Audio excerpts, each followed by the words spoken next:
Oh my God. So I don't, I had a feeling I was gonna get resistance when I went into Target today. And I go to that Target, this particular Target, every once in a while. And I don't know, they don't really bother me too much. I just had a feeling like going up there, I was just like, I'm gonna get some resistance, right?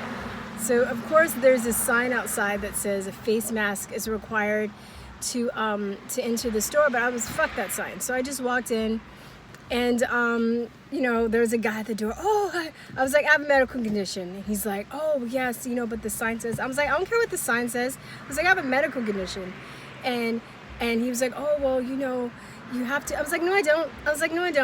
I'm like, I have the governor's orders right here that says I'm exempt if I have a medical condition.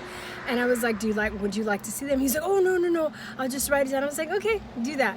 So then, they had like hand sanitizer, and I don't use that poisonous shit. So I went in and I washed my hands. And what's even creepy, this Target, they have the doors open because I guess they don't trust you to wash your hands. So like, we're fucking kids. We have to walk around with masks on our faces. We have to be monitored like we're in elementary school. Like that's what we did when I taught kindergarten.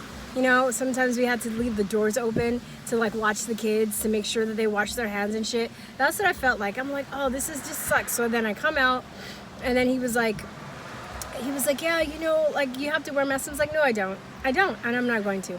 Oh, but just to let you know that we have, online shopping. I was like, yeah, that's nice, but I don't want to shop online. I'm not going to shop online. I'm shopping here today, okay? And he like said it with a smile, and he's like, oh, okay. I was like, okay, bye, have a nice day. And everybody was looking at me, like, because it was like by the door, and everybody was like, checking out, and it was like, and like the whole store just stopped what they're doing. And they all had their mask on. It just looks so weird. They all had their mask on, so you could just see their eyes. They were all like, why? They're like, oh my God, is she gonna get away with wearing the mask? Is he gonna make her wear the mask? Is she gonna go off? Is she gonna like do something? You could just see like the curiosity and the batting in their eyes. And then after I just got my basket, I just walked on, and I'm like, yeah, motherfuckers, stop me, do something. If they would have, I just wouldn't have shopped there anymore. I'm like, I'm not wearing a fucking slave muzzle.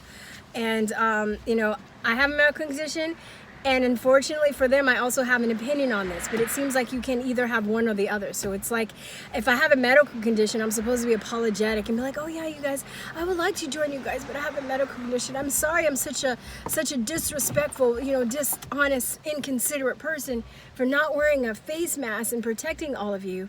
Oh, and this is another thing. He said, oh yeah, we just have to make sure that everyone feels safe. I was like, yeah, the WHO just said that asymptomatic transmission is rare. In fact, they don't have any scientific evidence to back that up. That was all just, bullshit. Like they just pulled out their asses, to make healthy people seem like they're spreading it. I didn't say that part, but I just said that about the WHO.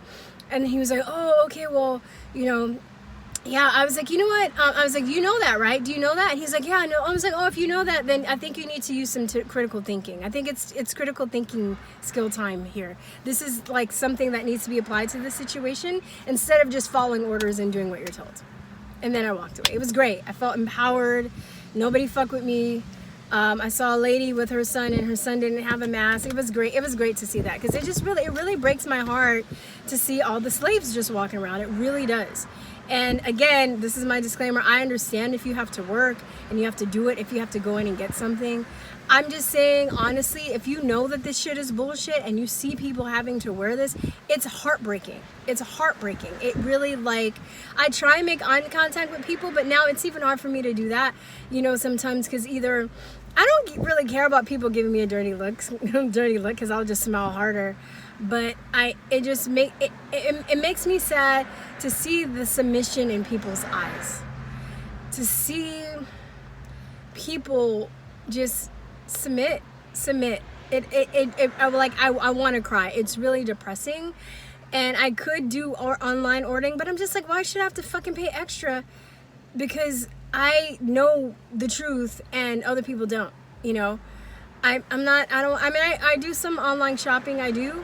But I'm not, I kind of have to force myself to go out too and be social with people. And I'm a social person.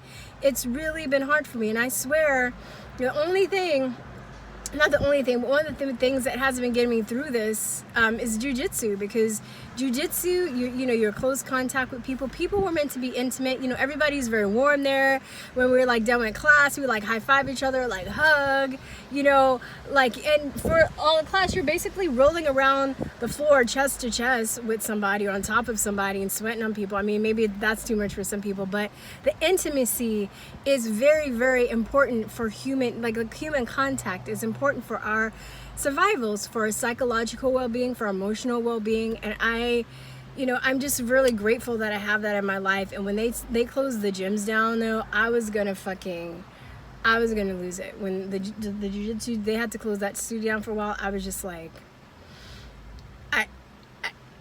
I was just like, you know, and a lot of people there, they don't believe that shit. So it's also good to go there and just vent and just talk about what bullshit this shit is.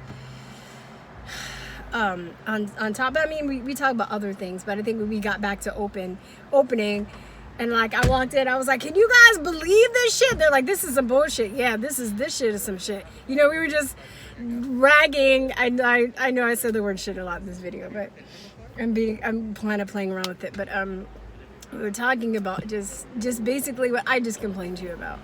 Like as we're stretching, as we're warming up, we're like, oh, like this is some bullshit. Like, oh, can you believe this? This is like the Twilight Zone. Yeah, man. Like, and I have friends that are fighters and they've had some tournaments, but I really haven't gone because, well, A, is expensive and I need the money. That's probably main reason. But second, it's like you have to wear a mask to enter the fucking fights.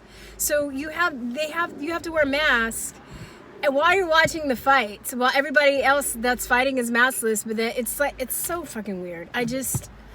I'm really hoping that after this election, this shit will be over. I can't wait to jump on a lawsuit.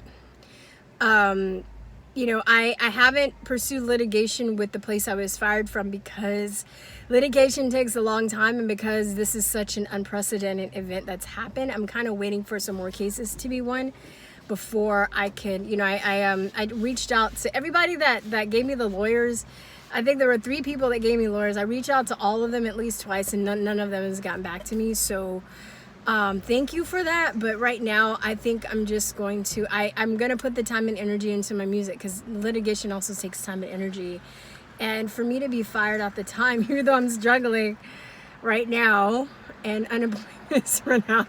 I got unemployment at the tail end. I was like, damn, I should have gotten unemployment when they were at the very beginning, when they were at $600 a week. I could have saved money and had money for now. I wasn't thinking, I don't know. But I don't know, I guess I just wanted to work. I was making more, even with the $600 a week, I would have made more working. So extra week, I would have made more working. So I was trying to still work, but in retrospect, had I known that this craziness was gonna last so long, I would have probably done that. If I could see into the future and knew that we would still be in this mess now, that I would be like, okay, I'm quitting now, I'm gonna get extra money, I'm gonna, you know, whatever. So anyway, oh darn, I went on for 8 minutes.